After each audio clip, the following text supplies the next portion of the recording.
Bonjour à vous et bienvenue sur la chaîne Ahmed School. Nous verrons ensemble différentes règles et lois d'urbanisme en matière de lotissement.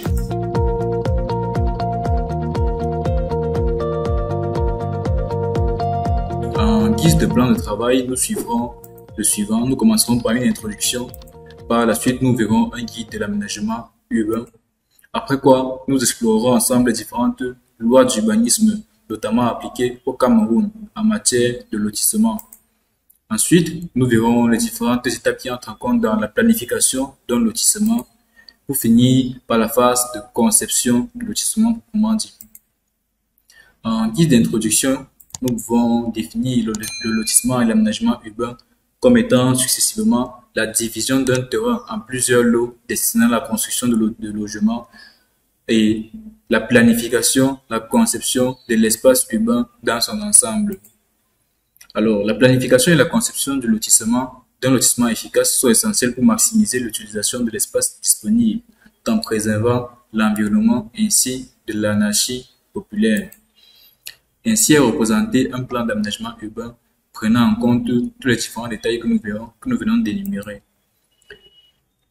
Alors, l'objectif principal de la conception de lotissement et d'aménagement urbain est de créer un environnement urbain fonctionnel, esthétique, durable et adapté aux besoins des habitants. En guise d'objectifs spécifiques, nous pouvons citer la maximisation de l'utilisation de l'espace disponible en divisant le terrain en lots appropriés pour la construction de logements tout en préservant l'environnement. Répondre aux besoins des habitants en termes de logement, d'infrastructures et d'équipements en favorisant la mixité sociale et la cohésion communautaire et enfin créer des espaces verts, des équipements collectifs et une circulation fluide pour améliorer la qualité de vie des habitants. Alors, l'aménagement urbain, nous pouvons différencier cela du lotissement en définissant ce terme par un processus de planification, de conception, de gestion des espaces urbains dans le but de créer des environnements fonctionnels, harmonieux et esthétiques pour les habitants. Donc, l'aménagement urbain ne va tout simplement pas se limiter à la construction des bâtiments, mais il comprend également les aspects tels que l'accessibilité, les infrastructures, les espaces verts et la qualité de vie. Nous déroulerons ainsi la présentation de l'aménagement urbain sous 4 axes majeurs. Nous commencerons par le premier, les enjeux de l'aménagement urbain. Les défis auxquels sont confrontées les villes en matière d'aménagement urbain sont l'expansion démographique, l'optimisation des ressources, la durabilité et les bénéfices d'une planification urbaine efficace pour la qualité de vie, l'économie locale et l'environnement sont réduire les temps de déplacement d'accès aux services essentiels et rendre les villes plus agréables à vivre et contribuer à la conservation des ressources et à l'amélioration de la qualité de l'air.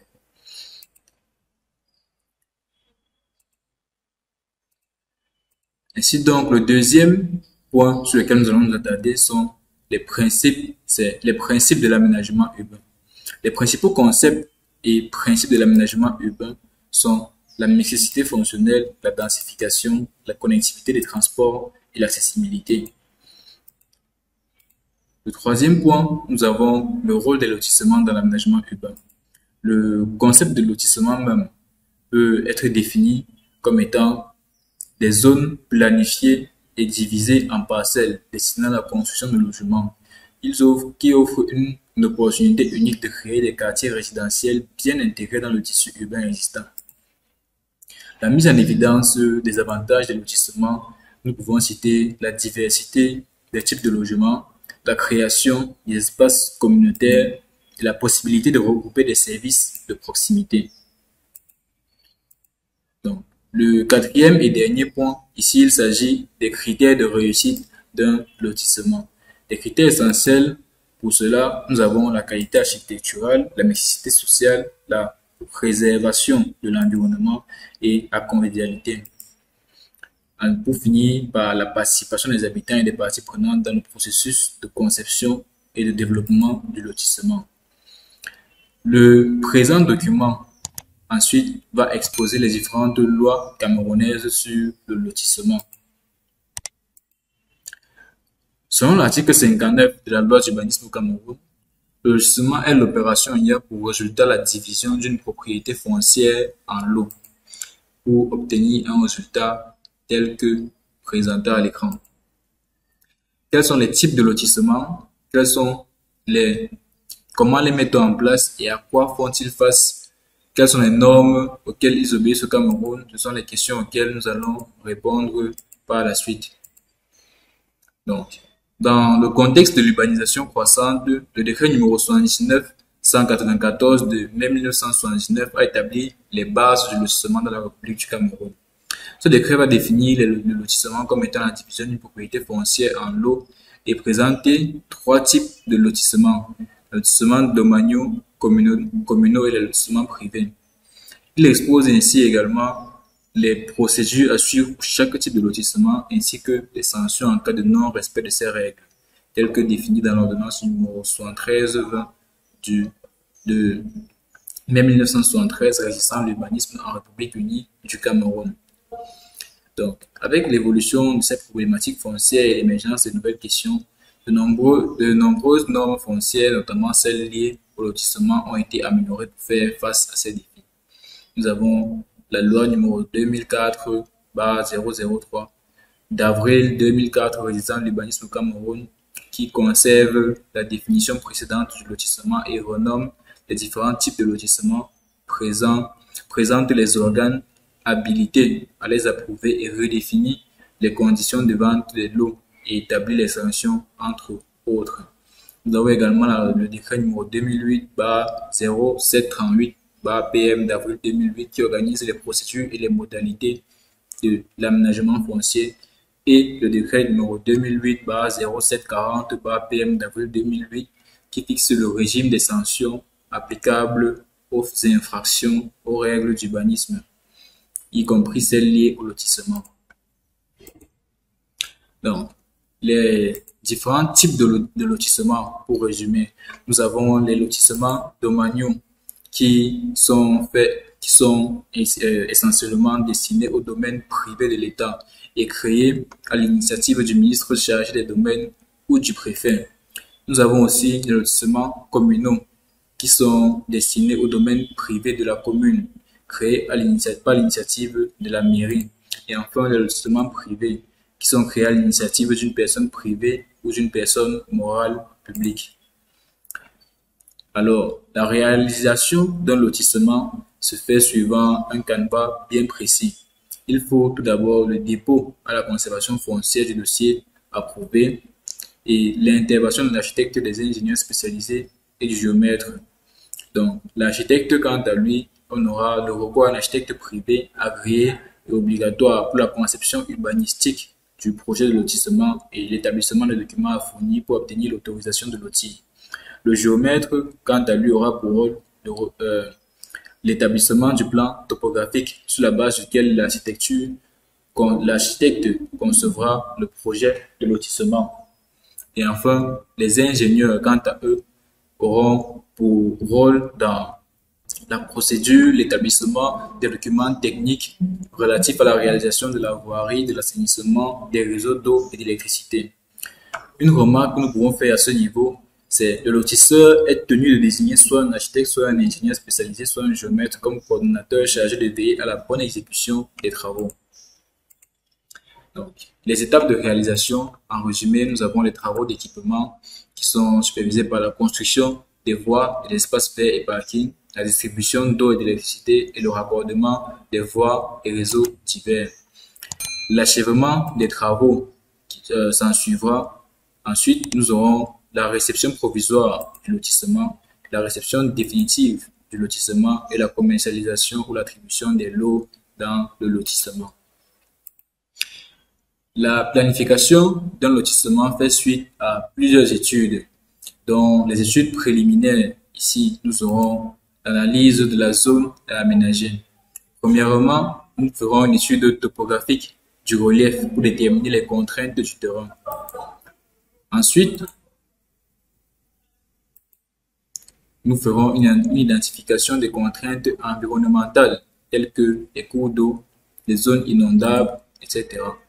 Et enfin, une évaluation de la capacité d'accueil de la zone en termes de densité de population et d'infrastructures existantes. Comme autre point en guise d'étude, préliminaire, nous solliciterons ici une consultation des parties prenantes afin d'organiser cela en organisant des réunions avec les habitants des associations locales et autres acteurs concernés et un recueil des besoins et des attentes des différentes parties prenantes.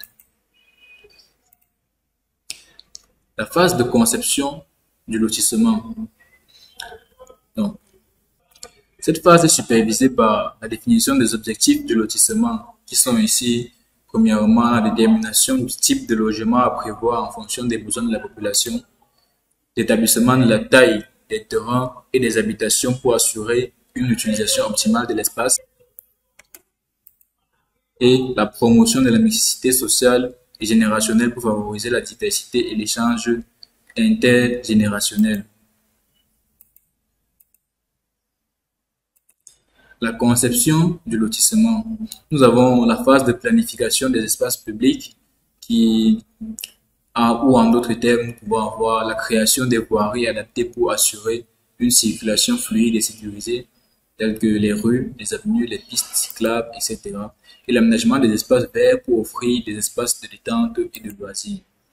Enfin, la prévision d'équipements collectifs tels que les écoles, les centres de santé et les commerces. Donc, la hiérarchisation des espaces verts peut avoir plusieurs étapes. Nous avons la définition des quartiers et de leurs fonctionnalités en fonction des besoins de la population, l'organisation des espaces en fonction du flux de circulation et la création des zones d'activité économique pour favoriser le développement économique local.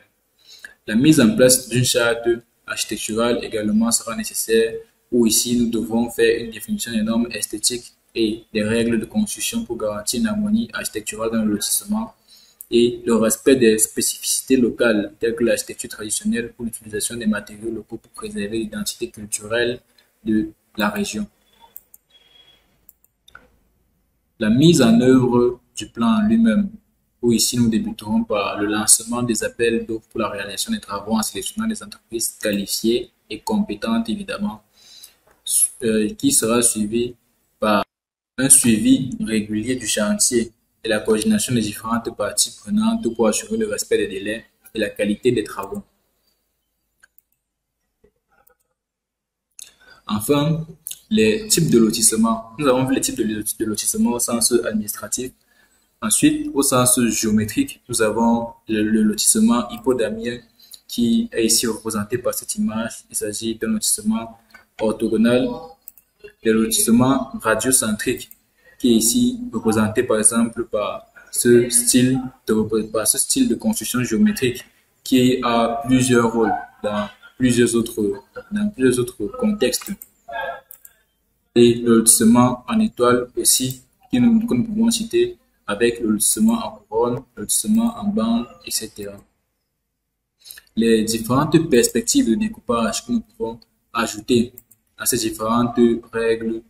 Nous avons la longueur d'un îlot qui est comprise entre 100 et 400 mètres.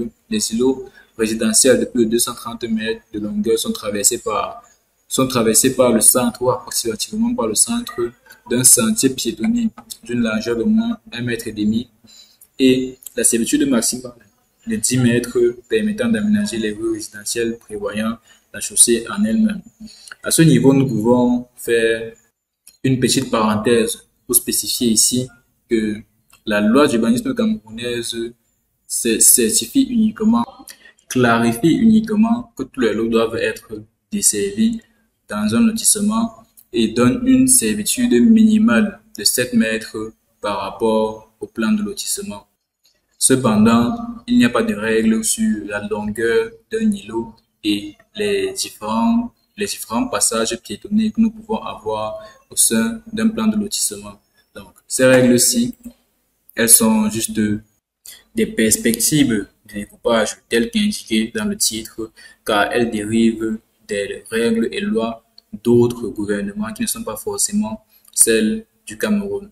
Donc, que vous soyez camerounais ou tchadien ou béninois ou n'importe quelle nationalité, vous pouvez appliquer les différentes règles qui sont prescrites dans ce document ou alors suivre les règles régi par le gouvernement dans lequel vous êtes.